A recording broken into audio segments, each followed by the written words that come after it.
સાંભળીએ પ્રાસંગિક. આજનો વિષય છે સાયકલિંગને ઉત્તેજન. સંપાદન અને પઠન આરતી ભટ્ટ દ્વારા.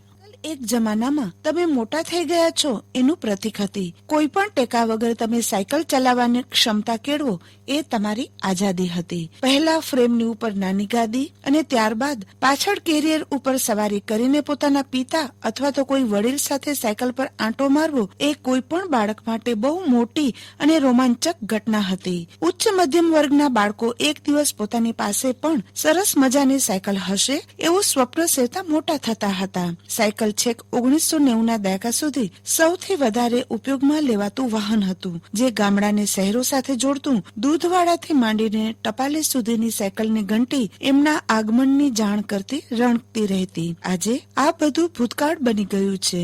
શહેરોમાં એક સમયે સાયકલ મધ્યમ વર્ગનું વાહન હતી. અમદાવાદ જેવા શહેરમાં મિલની પાળી છૂટે અથવા તો શરૂ થવાની હોય ત્યારે રસ્તાઓ ઉપર સાયકલ સવારની ભીડ જામતી. અમદાવાદ, વડોદરા, રાજકોટ કે સુરત જેવા મોટા શહેરોમાં એક સમયે સાયકલનો તો દબદબો હતો.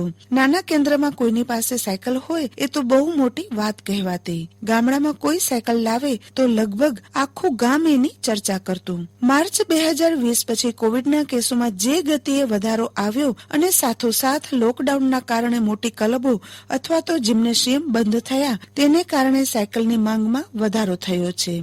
હીરો મોટર્સના ચેરમેન પંકજ મુંજાલ કહે છે કે સાયકલની માંગમાં હમણાં ઉછાળો આવ્યો છે. સાયકલિંગ અને સ્વિમિંગ શહેરી લોકો માટે બે સારામાં સારી કસરતો છે. આ કારણે ફિટનેસ બાબતે સજાગ લોકો કોવિડ કાળ દરમિયાન જ સાયકલ તરફ વળ્યા હોય એવું દેખાય છે. સાયકલ હજુ પણ આપણી જીવન પદ્ધતિનો ભાગ છે. શહેરી વિસ્તારોમાં અનૌપચારિક ક્ષેત્રમાં તેમજ નજદીકના અંતરે જવા માટે કર્મચારીઓને સાયકલ આપવામાં આવે છે. ભારત સાયકલનું દુનિયાનું બીજા નંબરનું મોટું ઉત્પાદક છે. આપણા દેશમાં વર્ષે 2.2 કરોડ સાયકલ વેચાય છે. સાયકલ અંગે આટલી વાત કર્યા પછી એક વાત કહેવી છે કે વિશ્વભરમાં સાયકલિંગ જાગૃતિ ફેલાવવાની પણ એક ઝુંબેશ ચાલે છે. આ જાગૃતિ ફેલાવતી સંસ્થાઓમાં એક આમ્સ્ટરડમની BYCS નામની સ્વૈચ્છિક સંસ્થા એટલે કે NGO છે.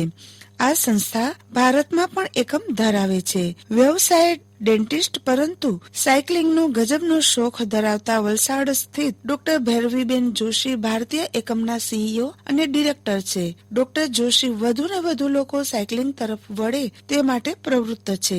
એમણે પોતે સાયકલિંગને જીવનશૈલીનો ભાગ બનાવ્યો છે. 2030ની સાલ સુધીમાં 50% કરતા વધારે લોકો સાયકલિંગ તરફ વળે તેવો તેમનો પ્રયાસ છે. ડોક્ટર જોશી કહે છે કે જિલ્લા કક્ષાના કેન્દ્રમાં પણ આપણે 2 થી 3 કિલોમીટરના અંતરમાં જવાનું થતું હોય છે. આ અંતર આપણે ચાલીને અથવા તો સાયકલથી કાપીએ તો પ્રદૂષણ ઘટશે, શારીરિક સુખાકારી વધશે અને ક્રૂડ તેલની આયાત પાછળ વપરાતું વિદેશી હુંડિયામણ પણ વધશે. સાયકલ એ માત્ર ગરીબનું જ વાહન છે એ છાપ આપણે બદલવી જોઈએ. કોવિડ પછી જ્યારે સ્કૂલો ખુલશે ત્યારે વાલીઓ પોતાના બાળકોને વેન કે રિક્ષામાં સ્કૂલે મોકલતા થોડાક અચકાશે. બાળકો સામાન્ય રીતે સ્કૂલના સાયકલ દ્વારા સરળતાથી પહોંચી શકાય તેવા નજીકના વિસ્તારમાંથી જ આવતા હોય છે. એમને જો સાયકલને અનુકૂળ હોય તેવું વાતાવરણ આપવામાં આવે તો ઘણા બધા બાળકો સાયકલ દ્વારા સ્કૂલ પર આવતા જતા થશે. આ કારણે બાળકોની શારીરિક સજ્જતા સુધરશે અને તેઓ માનસિક રીતે પણ આનંદિત રહેશે. રસ્તા ઉપર રિક્ષાઓ અને વાનનો ટ્રાફિક ઓછો થઈ જશે એટલે પ્રદૂષણ અને વાહનોની ભીડ પણ ઓછી થશે. જો દરેક વાલી પોતાના બાળકને લેવા મૂકવા માટે અલગ અલગથી વાહન લઈ આવે તો તેટલા પ્રમાણમાં સ્કૂલ શરૂ થતા સમયે અને છૂટવાના સમયે રસ્તા ઉપર વાહનોની ભીડ વધે છે. ચર્ચાના અંતે એમ કહી શકાય કે સાયકલિંગ એક ઉત્તમ કસરત છે. એટલું જ નહીં પણ તનની સાથે તે મનને પણ પ્રફુલ્લિત રાખી શકે છે. નાણાંની બચત થાય અને પ્રદૂષણ પણ ઓછું કરવામાં એનો સીધો ફાળો આપે છે. સાયકલિંગને ઉત્તેજન. આ પ્રાસંગિક આપે આકાશવાણીના ભુજ કેન્દ્ર પરથી સાંભળ્યું. સંપાદન અને પઠન આરતી ભટ્ટ દ્વારા.